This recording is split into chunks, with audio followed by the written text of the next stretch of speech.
प्यारे साथियों, आप जब भी अपने आसपास देखते हैं तो आप बहुत तरह के पेड़ और पौधे देख पाते हैं। क्या आप जानते हैं कि पृथ्वी पर पाए जाने वाले अधिकांश पेड़ पौधे पुष्पित पादपों या आवृतबीजी पादपों की श्रेणी में आते हैं? इन्हें हम और भी वर्गीकृत करते हैं। इन्हें हम एक बीजपत्री या द्विबीजपत्री पादपों में वर्गीकृत करते हैं।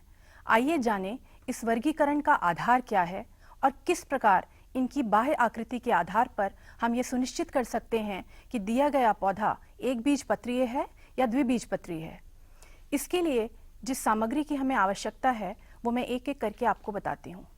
हमें चाहिए पहले से भीगे हुए कुछ एक बीजपत्री और द्विबीजपत्री पौधों के बीज। जैसा कि आप देख सकते हैं, इसमें राजमा, चना, सफेद चना,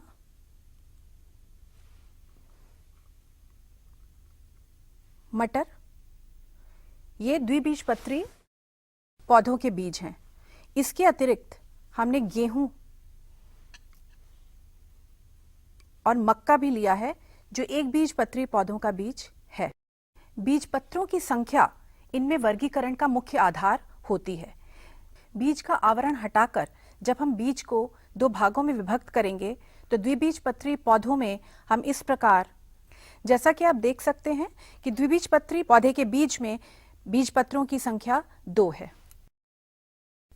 यह स्पष्ट रूप से यहां आपको दिख रहा है। और यदि हम एक बीजपत्री पौधे में देखेंगे तो उसके बीज में बीजपत्र की संख्या सिर्फ 1 दिखाई देगी। यही इनके वर्गीकरण का मुख्य आधार है।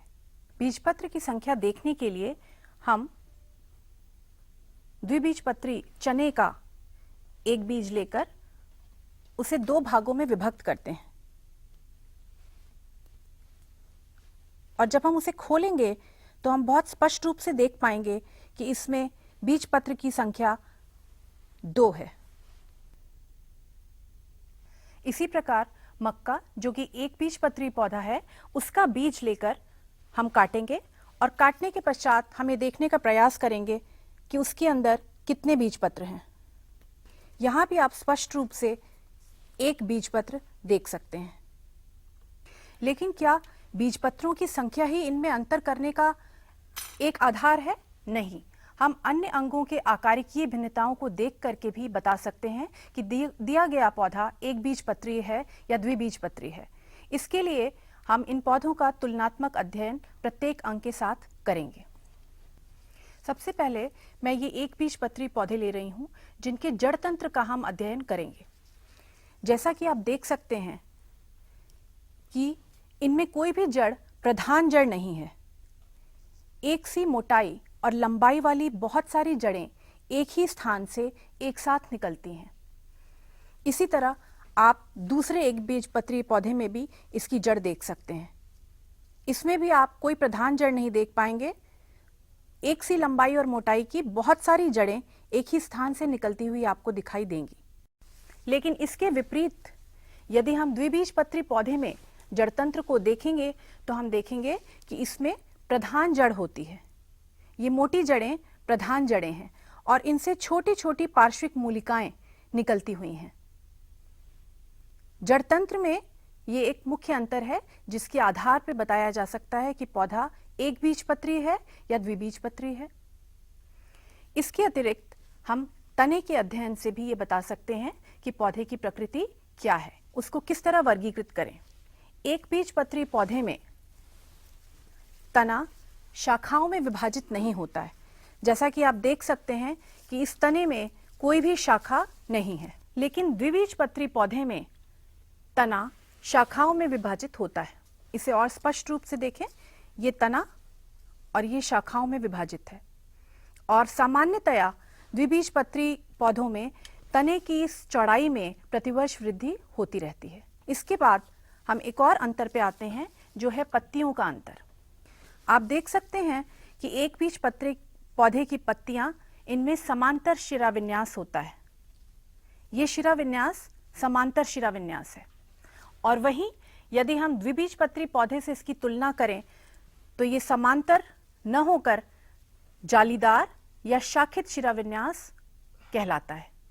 इसे और स्पष्टता से आप पीपल की इस पत्ती में भी देख सकते हैं कि किस प्रकार ये शिराविन्यास शाखित या जालीदार शिराविन्यास है। इसके अतिरिक्त पत्तियों का आकार भी एक महत्वपूर्ण अंग है। हम ये आसानी से देख सकते हैं कि एक बीजपत्री पौधे की पत्तियां लंबी और कम चौड़ी होती हैं, जबकि द्विबीजपत्री पौधे की पत्तियां अपेक्षाकृत छोटी और ज्यादा चौड़ी होती हैं। तीसरा अंतर पत्तियों में, एक बीजपत्री पौधे में पत्तियां अवृंत होती हैं। अवृंत का अर्थ है कि ये तने से सीधे ही जुड़ी होती हैं, इनमें कोई भी डंठल नहीं होता है। लेकिन द्विबीजपत्री पौधों में पत्तियां हमेशा डंठल के साथ होती हैं। स्पष्ट तौर पे आप देख सकते हैं कि ये डंठल किस प्रकार से तने से पत्तियों को जोड़ता है।